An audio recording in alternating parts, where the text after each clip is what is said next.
Batlle, regidores, regidors, senyors, senyores, benvolguts amics tots, bona nit.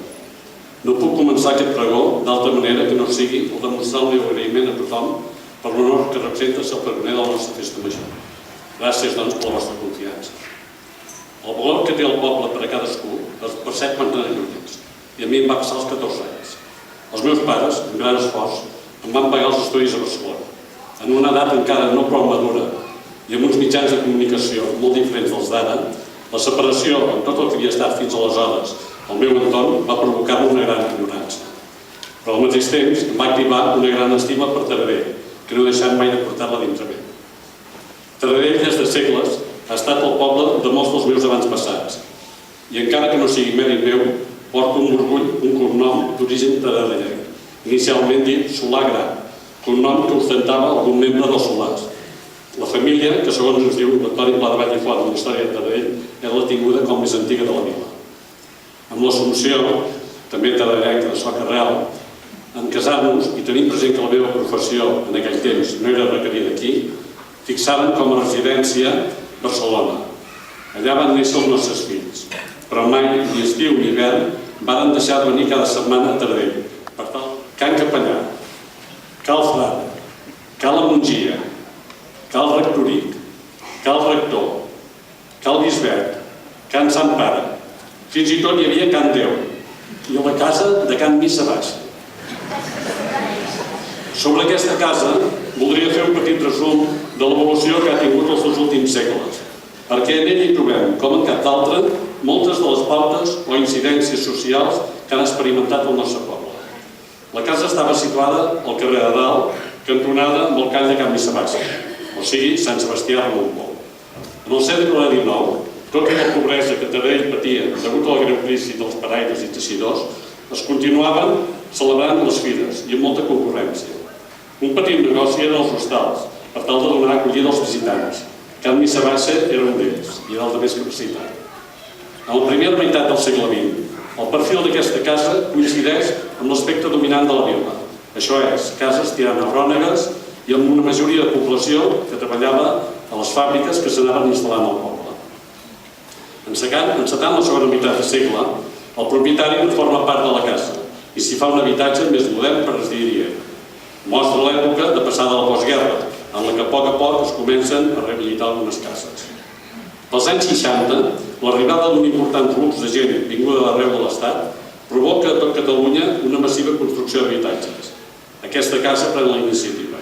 S'enderroca una part d'ella, s'eixampla el call adaptant-se a la normativa vigent, s'hi construeixen habitatges i alguns dels nouvinguts en són llogaters. A poc també comencen a predominar les noves tendències juvenils de finals d'aquesta dècada i principis dels 70. La casa dona novament la pauta. S'hi estableix el popular bar discoteca Can Grapes, que en un principi va tenir gran renom a tota la comarca i pel que va passar la majoria del jovent. En l'actualitat, els llogaters dels habitatges d'aquesta casa són famílies vingudes en les últimes dècades d'altres països. I tot i que això ho deixem com una pura anècdota, veiem que la casa continua reflectint una pauta de la nova societat. De les tres, la que tenim més a prop resideix al pati d'entrada d'aquest centre cultural. És de l'escultor biguetà i resident a l'Empordà, Enric Pla de Vall i Vila, vinculat durant un temps al nostre poble on hi tenia el seu taller. La seva obra es troba en molts espais públics i en museus de fundacions d'Europa i dels Estats Units. Abans de realitzar l'escultura d'aquest centre, es va documentar sobre la història de l'edifici, inspirant-se en un dels personatges de l'antiga fàbrica, el del Sereno. L'obra porta per nom el Sereno de Can Costa. L'escultura vol ser principalment un element identificador del centre, alhora que un personatge que dona la benvinguda, d'aquí la seva situació. El conjunt de l'obra forma un element cultural del present, que queda integrat amb els elements industrials d'un passat. Sobre una base de 3 peus, on hi consta Centre Cultural Costa i Font, s'aixeca un esvelt cilindre en el que envoltant la part central hi ha uns discs de coure simbolitzant l'element elèctric que donava vida a l'antiga fàbrica. I com a final, rematant la part superior, trobem un gegantí ull inclinat. És un fus, inspirat amb la llançadora emprada en els telers de teixit. Una de les altres obres que vull comentar està situada a la plaça dels Homenatges a la Vallesa. És del taradellenc Josep Pons i Garcia. escultor i professor de talla en una escola d'art. Practica també la forja i el gravat. Té obres seves en alguns espais públics i, entre altres, ha fet exposicions a Barcelona, Veneçuela i Vic. L'obra és un homenatge a la gent gran mitjançant una flor que queda simbolitzada en l'escultura. En principi s'havia titulat amb el nom de la flor de la vida, però el mateix escultor prefereix dir-li l'esperit de la flor. És de l'any 1998. El seu emplaçament en el centre de la placeta i enfront de l'edifici de la Fundació Vilademunt, que està destinada a habitatges tutelats per a gent gran i residència assistida, reforça aquest homenatge. L'anagrama de la Fundació està inspirat en aquesta escultura i l'escultura està inspirada en una flor rústica que, sense tija, tot just sortir de la terra ja esclata. L'elevació de la terra provocada per l'esclat es representa per una base d'obra en forma de casquet esfèric. És una flor que s'ha anat marcint fins a assecar-se i de la que queda només la fibra o l'esperit, que és el que es veu en l'escultura. L'Atlàntida és un homenatge a mossèn Cinto Verdaguer, representat en una fitxa sobre un medalló de bronze. La base del monument, on respua la llum i mig submergida a l'aigua, simbolitza l'Atlàntida. És el passat. El grup apinat d'homes i dones són el present. És el poble que enlaira la bandera vers un cimal d'unitat i de progrés. La part superior representa el futur. Està format per una estilitzada lira com a inspiració del poeta per cantar les virtuts del poble català i que sustenta la bandera, on la fe en Crist la trobem representada per una gran mà traspassada. Segueixen altres tres mans que es redueixen, grans, joves i infants. Són símbols de democràcia. Al final de la bandera apareix l'esperança en el clima de la pau, simbolitzada pel color, i com a idealisme patriòtic resplendeixen les quatre la documentació existent. No es va portar a terme, però és molt interessant perquè ens ajudarà a conèixer l'esperit d'aquests nostres abans passats.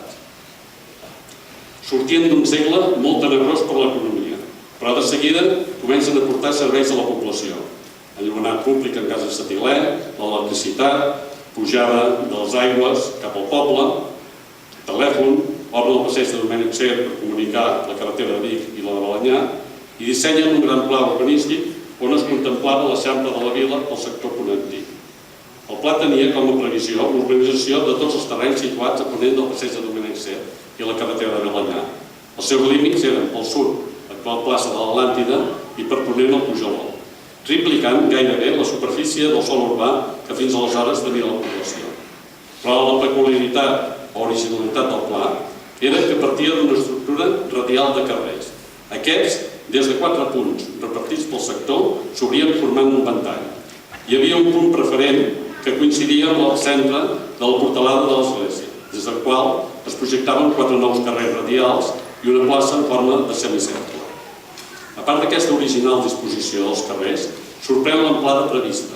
Anaven des dels 12 metres fins als 22.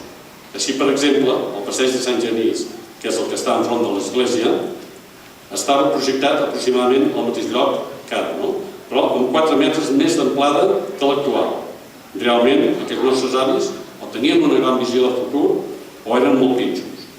Si tenim en compte que l'any 1927, en el total de la població, comptant la vila i masies, hi havia 4 turismes, un cotxe de lloguer, 4 camions i 4 per transports de viatgers. Si aquella gent hagués pogut preveure només la meitat del parc mòbil que hi ha ara, no sé pas què havíem projectat. I, tornem ja a la nostra gran festa. Respectant l'expressió del sentiment religiós de cadascú, avui estem aquí per pregonar ben alt que comencem a celebrar les festes en honor de Sant Genís, la nostra festa major. Els grans, amb una certa nostàlgia, diem que les festes majors han canviat molt. Ja és veritat, però és que nosaltres també. Encoratjo tothom a participar-hi. Els joves a donar pas a la festa i a la rauxa, però sense deixar massa lluny el seny i la reflexió. I a la resta, que recobrem per uns dies la joventut deixada enrere i que aquesta sigui la festa major més gelada de la vostra vida. Bona festa major.